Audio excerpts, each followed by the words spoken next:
Hello, and welcome to the ACER Practice Test A walkthrough, in which we walk you through every single question of the Section 1 of the ACER Practice Test A, so that you know not just which answers are correct, but also why they are correct. A quick reminder that for copyright reasons, we cannot reproduce the text of the passages or the text of the questions in here, so please have your ACER booklet open as you go through this video with us. And we begin with question 1, in which you are asked to react to a series of opinions expressed in the 19th century about the infant system. The question 1 asks you to decide which of these opinions is most judgmental in its view of the poor. And as always with GAMSAT, we first go eliminating the options that are definitely false. We see straight away that we can eliminate option B, which refers to passage 5, because passage 5 basically blames the rich for the misfortunes of the poor. It is not judgmental of the poor at all. Now let's look at option 1. How judgmental is option 1 in its view of the poor? Now, this option mostly criticizes the system in which the poor are forced to delegate their childcare to persons who are unfit. So the poor here are really portrayed as victims of their unfortunate circumstances. Nothing is said about the ability of poor people to take care of their own children, but it does say that because poor people tend to have fewer childcare options, they can't afford to be picky, so they often end up leaving children with people who are not fit to take care of them. So in fact, it is not very judgmental of the poor at all. Passage 2, which appears under option C for us, talks mostly about how infant schools would be a good idea for the children of the poor because it would encourage curiosity and love of learning and so on. Towards the end, it does turn a bit judgy in that it says it might correct moral defects which children of the poor would get from injudicious treatment or neglect. So we can say that there is an assumption to a certain extent that neglect or injudicious treatment would be likely to occur. However, it is probably not strong enough to be judged the most judgmental option. Passage 6, which appears to us confusingly under option A, final passage first option, is unbelievably judgmental, and we need only to look at the lexical field that it uses, which gives you the tone of the passage, to see the incontrovertible proof that it is the correct answer. Look at this passage closely. It is talking about the child's comfortless home, the evil example and misery that surround him at home during almost all of his waking hours. And it also suggests that the child's mother only washes his hands and his face because it is a prerequisite of having somebody to leave him with. So if the childcare institution didn't require the mother to wash the child's hands and face, she certainly would not bother. So the tone is derogatory and mocking and extremely judgmental indeed. So A is therefore your correct answer. Question 2 has somewhat confusing phrasing. It's quite wordy. It's basically saying passage 5 is blaming somebody for the condition of poor children. Can you find another passage that is blaming the same person, or at least is closest to blaming the same person or people or institution? Now, who is it that is being blamed by passage 5? Why, it is the rich. It is saying the rich are in some degree responsible because they don't provide education for the poor. They don't give the poor a means of educating themselves. So who is doing something similar in the other passages? Let's take a look. A, or passage 1, doesn't really blame the rich. It blames inadequate childcare arrangements. So that won't do. B, passage 2, doesn't blame anyone. It is simply saying the infant system is a great idea. The same goes for C, passage 3. It is saying this is self-evidently a good thing, so let's go for it. It is not laying blame at all, which leaves us through the method of elimination with D. Now, passage 4D blames the leading classes for the condition of the poor. It is saying our legislature have neglected the poor. They have neglected childcare. They have neglected to make the life of the poor livable. So it is not straight away, it's not directly saying the rich are to blame, but if you like, it is blaming the ruling classes. So the people who have the money, the people who make the decisions, which in the vast majority of cases, and certainly in Victorian England, was the same thing. So it is the closest to passage 5, which is why it is the correct answer. Question 3 is a surprising question in a way, because it relies somewhat on our knowledge of the outside world. It is asking us about 21st century notions of social justice. Now, for the sake of definition, let us say that social justice is the belief nowadays that everyone is capable of learning if given the opportunity. So inequality in society and in the world comes from lack of opportunity and the uneven distribution of resources. It does not come from any inherent difference between people. That is what is meant, more or less, by 21st century notions of social justice. It's the sort of thing that underlies our beliefs about people and societies nowadays in the West, and it's the sort of thing that drives our policies and so on, or at least is supposed to. So I have to confess that I made the rookie mistake here. I was so interested in this question and the 21st century notion of social justice that I started looking at the text, at the passages straight away, of which, as you know, there are 6, instead of looking at what my actual answer options were. So I became quite interested in why the answer is not number 4. Number 4 seems consistent with social justice because it blames the legislature, so it's blaming the powers that be. It is only later, having spent a few minutes on this, which in the exam situation, of course, would have been disastrous, that I realized, hang on, number 4, passage 4, is not actually one of my options. So that was very silly of me. So learn from my mistake. Don't complicate your life unnecessarily. Always check what your options are. What are the 4 options? And then it's only between these 4 options that you need to decide.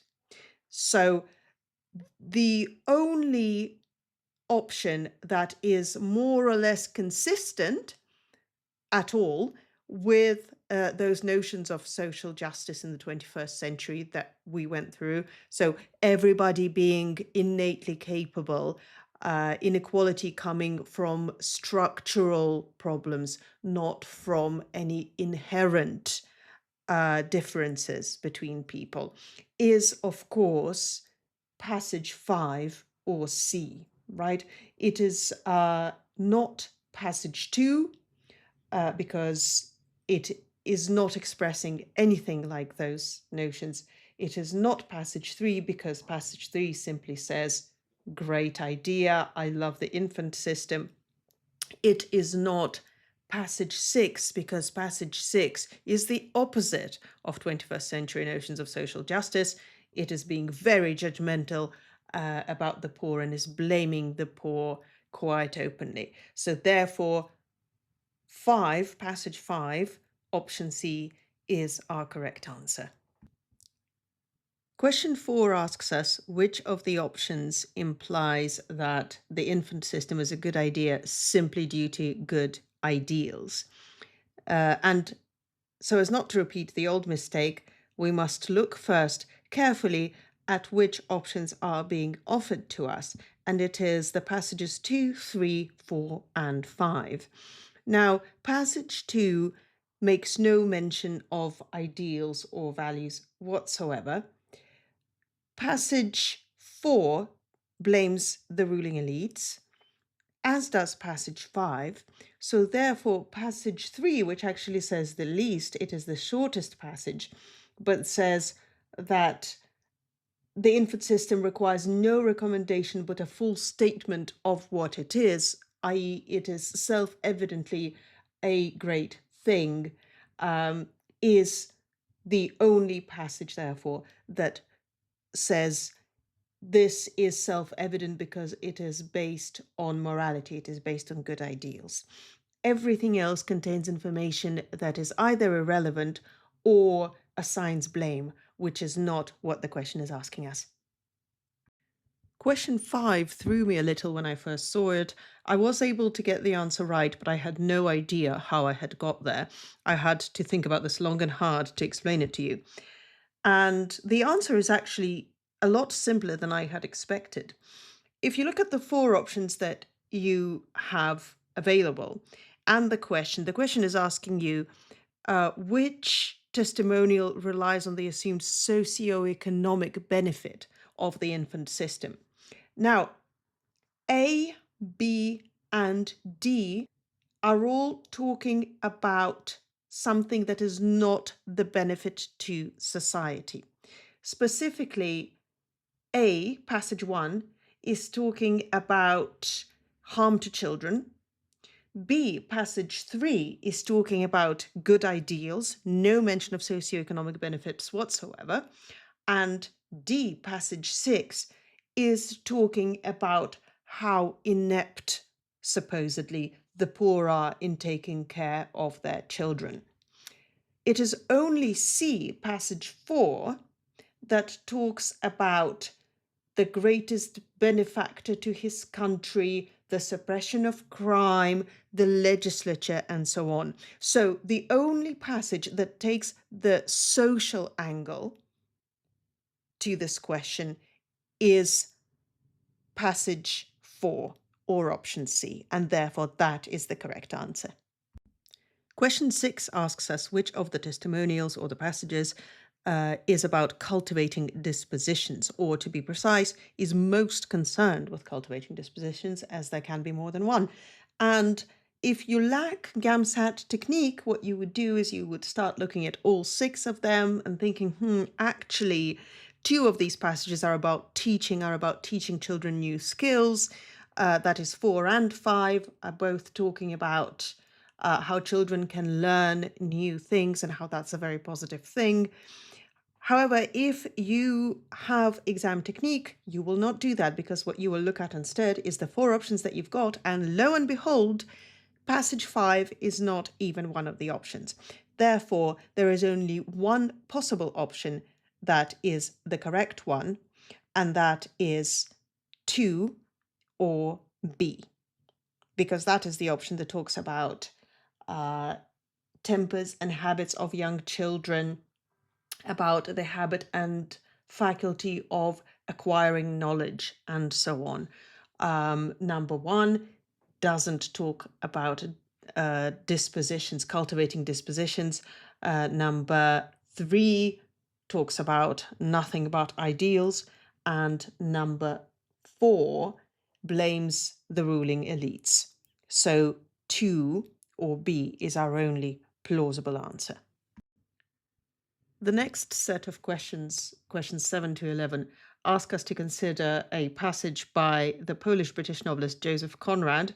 It is written absolutely beautifully, but Conrad is not known for his economy of means or his accessibility. So let's see what we can extract from this rather dense prose. Question 7. Insignificance which attaches to persons who are not meddlesome. What is Conrad saying about this insignificance? And we are directed to lines 5 and 6, and that is where we should find our answer.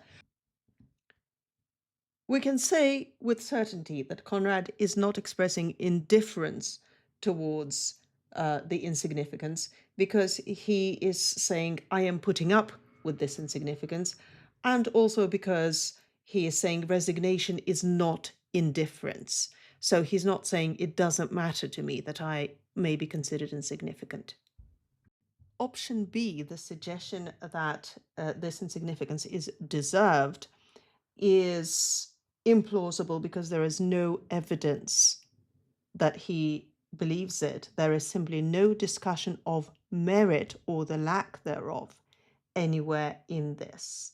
Option C, is he happy to associate with this insignificance and perpetuate it? Well, quite the opposite, for the same reason that we discarded option A. He is not happy. He is saying, I would fain claim for myself as much insight as can be expressed, and resignation is not indifference, and I am putting up serenely with this insignificance. Serenely putting up with something means that you are making your peace with something you do not believe is a good thing. Therefore, he is not happy to associate with and perpetuate the insignificance, which leaves us with option D, preferable to anything gained through sentimental posturing. And this is exactly what Conrad is saying here. So if we look at the end of the paragraph, he is saying, I will claim as much significance for myself as I can through using a voice of sympathy and compassion. So I will not be meddlesome in order to gain recognition. Now, I like question 8 because the options in the question are quite long, so you need to pay attention, close attention to the words, the choice of words in each of the options, and that is how you will arrive at the right answer. Let's take a look, but resignation is not indifference. What is Conrad suggesting there? Is it that his inability to master one style will not stop him from attempting another style? Incorrect, because we are not talking here about changing styles at all. In fact, Conrad is expressing a certain constancy. But constancy to what? Let's take a closer look. Is it B, the unpopularity of his moral stance and him nonetheless trying to popularize it?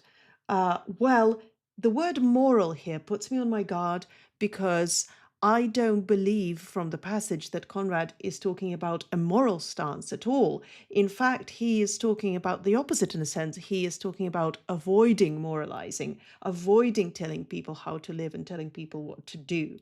So the choice that he is making here is aesthetic. The stance is aesthetic, not moral.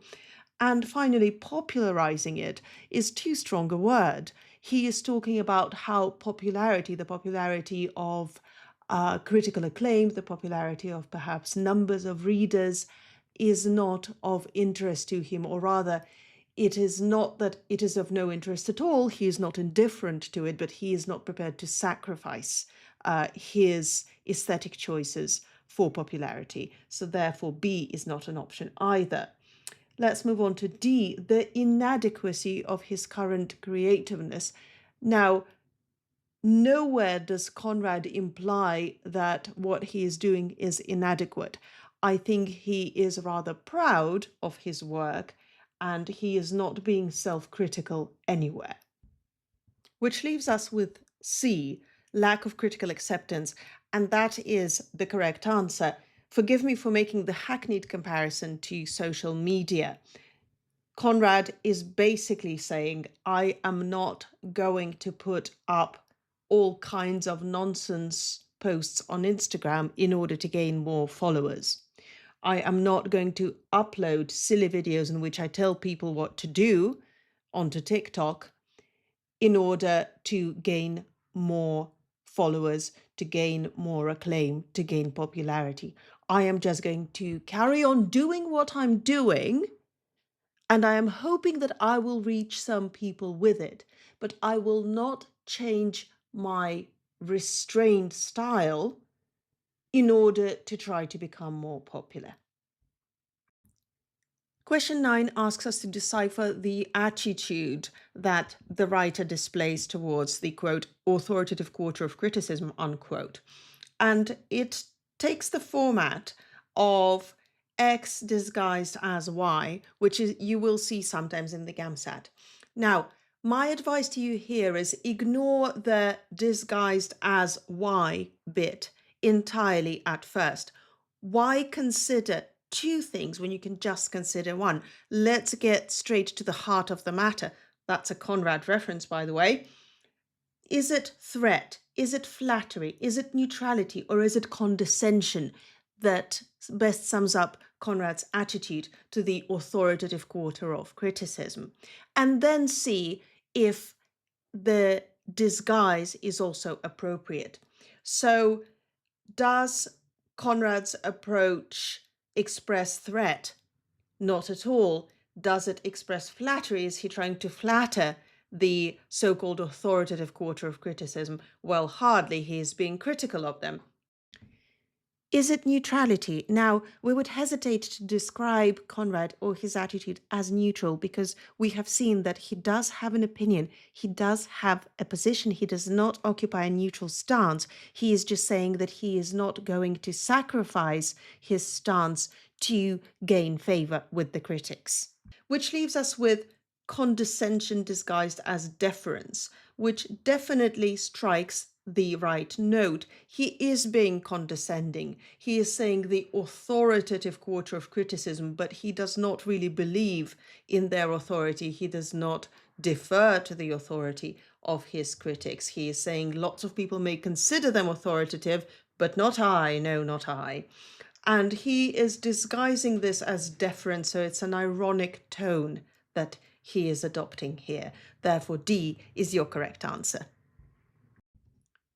Question 10 asks us to consider the final paragraph, specifically line 22. Conrad says it may be pride, and we are asked to comment on where this pride might stem from. Now, if we look closely at this paragraph, which is quite a complex paragraph actually, Conrad begins by talking about restraint. So he is saying in line 20 that to some of us, open display of feeling is repugnant. And he's saying that's not necessarily a good thing in itself. It may be pride. So he is equating restraint with possibly sometimes pride. But he is saying my restraint is coming from ... And this is the gap that we have to fill. This is where our answer comes in. Is he saying my restraint, i.e. my pride, is coming from naivety? Nowhere is there such a suggestion. He is not saying I am restrained in my writing style because I am naive, because I don't know enough. He is not saying that anywhere. Is it coming from honesty? So is he restrained because he is honest, because he does not want to lie? Once again, there is no suggestion of that anywhere. Is he restrained because he is indifferent? Well, we've established fairly clearly that he is not indifferent in his writing or in his attitude to critics and so on. So what he is saying is that he is restrained out of caution. If you look at line 26, he says, no artist can be reproached for shrinking from a risk. And this risk that he is talking about is kind of opening your heart up on the page, talking very openly about sentiment. And he is saying there is nothing more humiliating than if you open up and it doesn't work. Then either the readers will laugh at you or they will not respect you, you will feel humiliated. Therefore, he's saying my pride in restraint is due to caution. I am simply too careful. I am afraid of putting my feelings out there and getting it wrong. So I would rather not put my feelings out there at all. Question 11 is a tough question. It asks us which of the following formulations best captures what Conrad is saying about restraint, and frankly, none of them does a particularly good job of capturing it, in my humble opinion. Let's take a look at how we handle this. When none of the options seems particularly fitting, what do? Well, you go through elimination. The options that we can eliminate straight away because they directly contradict what we have already discussed are options C and D. Is Conrad saying originality must be suppressed for the sake of critical success? Conrad is saying the exact opposite of that. He is saying, I will not sacrifice my style and what I believe is right and what looks good for critical success. So C is out, absolutely. Is he saying private feelings must not be censored despite their awkwardness? So is he saying let it all out? Well, not at all. He's talking about restraint and pride and not putting your feelings out there. So D is out absolutely, which then leaves us, as is so often the case with GAMSAT, with two options. Now, B says that the best writing stems from uncertainty about one's talent. This is quite a strong claim. It says that anybody who is reasonably sure that they are talented is likely not to do a good job of writing. And try as we might, we will struggle to find evidence of that in this passage. Therefore, our only acceptable option really is option A, which says that bare emotion results in bad writing. The reason that I hesitated to select this option is because I think Conrad is saying rather that bare emotion can often result in bad writing, not that it necessarily results in bad writing. He's saying it is very risky to express bare emotion on the page, but I think he does allow for the possibility that it will work out. He's just saying it's unlikely. You need to be very skilled indeed in order to do that. But however that may be, this is our only option because we have discarded the others. The next set of questions is about Sigmund Freud's description of how dreams work, which he aptly calls dream work, this process, this mechanism which allows us to dream. And question 12 asks us what the process of dream work is. And it is a very straightforward question if you look in the right place. You need to look in the first paragraph. Lines 2 to 4 give you the definition you need to answer this question without any doubt. It says the sum of the transforming processes which change the latent dream thought into the manifest dream, and that is called dream work. So latent dream thought is changed into the manifest dream. Therefore, it is D, latent content is changed to manifest content. It couldn't be more straightforward than that. But what exactly is this latent content? That is what question 13 is asking us. Let's take it from the bottom up. Is it D, the unconscious? Now, that would be much too broad a definition of the unconscious. The unconscious is a realm of our experience, according to Freud. It is much more than the latent content of a dream. We need a more narrow, a more specific description.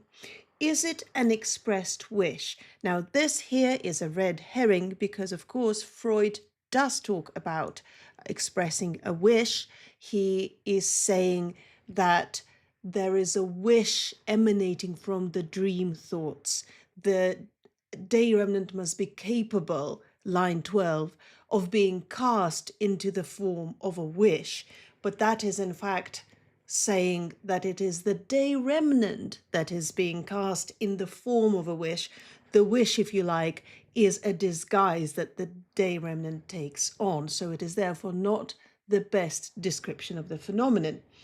B, the foreconscious, suggests consciousness, whereas we are talking here about latent unconscious content. So that surely cannot be right, which leaves us with A, the residue of the day. And as we just mentioned, it is the residue that has been built up during the day, line 7, and not brought to settlement that Freud is describing as the dream wish. So it's the day remnant being cast into the form of a wish. Therefore, the best, closest answer is the day remnant, the residue of the day.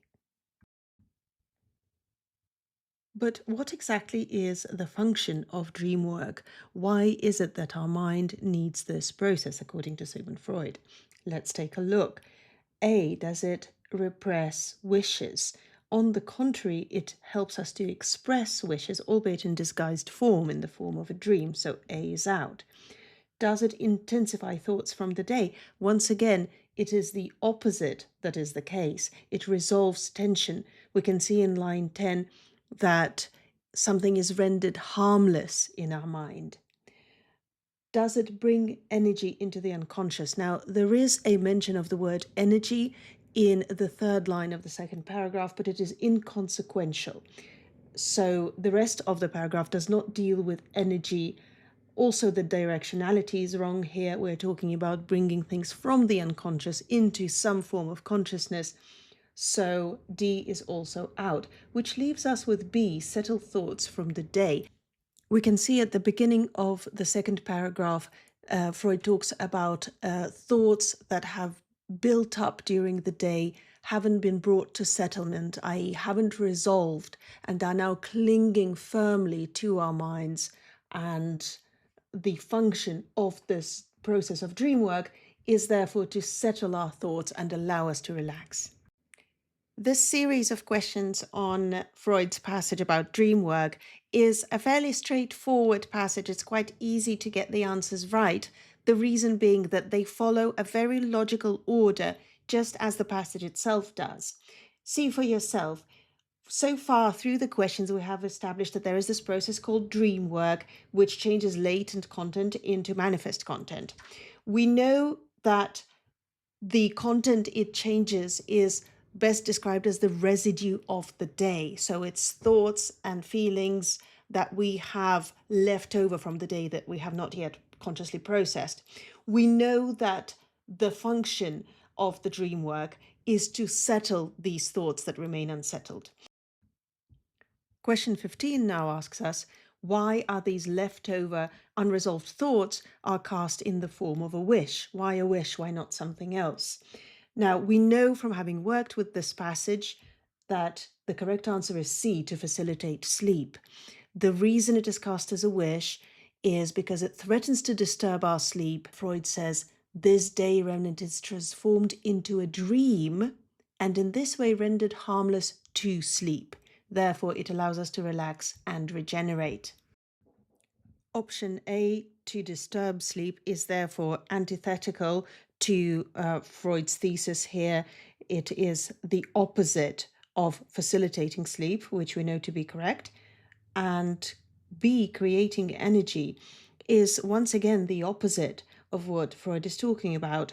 It is meant to release trapped energy. If Freud were a psychic rather than a psychoanalyst, he might have put it that way. It's about releasing energy, releasing tension.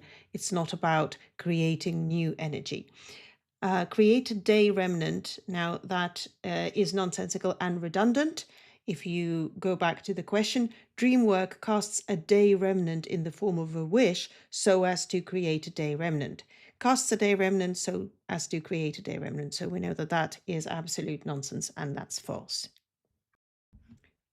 Question 16, the final question on this passage, asks us what a dream-creating wish is like for an adult. That is because in the middle of the second paragraph, Freud contrasts the dream-creating wishes of children with those of adults.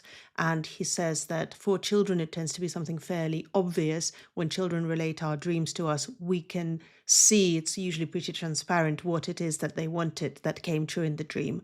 Whereas for adults, it is something a bit more murky, a bit more complex. In lines 18-19, the middle of the second paragraph, Freud says that the prerequisite for a wish to be dream creating seems to be that it has to be foreign to conscious thinking. So it has to be a repressed wish. It has to come from unknown sources. Therefore, A, evident, directly contradicts that. It can't be evident. It has to be the opposite of evident. It has to be repressed, unconscious, and so on. Does it have to be fragmented? There is no indication of that anywhere. So that is reading into the text something that is simply absent from it. therefore C is out as well. And finally, indecipherable is very strong. It is too strong. Indecipherable by whom, one wants to ask. Therefore, disguised is absolutely fitting for what Freud is saying in lines 18-19. Unconscious or supplied to consciousness from unknown sources, repressed, all of those seem to be pretty much describing disguised, and B is your correct answer. Graphs have been making their way more and more into section 1 in the GAMSAT recently, and the secret to graphs, as you will know from section 3, is to look carefully at the information that you need to answer the question, because a picture can speak 1,000 words, and so can a graph. You will often get graphs such as this one in question 17 that are quite rich. They have a lot of information. You also have this description above it about where these hospitals are. Are they in England? Are they in mining and industrial areas and so on? Well, guess what? You don't need any of that information. Go to the question straight away. As soon as you see a graph, go straight to the question. There is in fact only one question on this wealth of information that the graph presents you with. And the question asks, which hospital probably treats the terminally ill? Which hospital has terminally ill as their main patient group? Now, how do you know whether the hospital treats terminally ill? You will not see this information presented openly, but you can infer from things like health improvement and health outcomes. Because if a hospital is a palliative hospital treating terminally ill patients, then unfortunately the result of the treatment, no matter how good it is, will be death, because these patients' lives cannot be saved.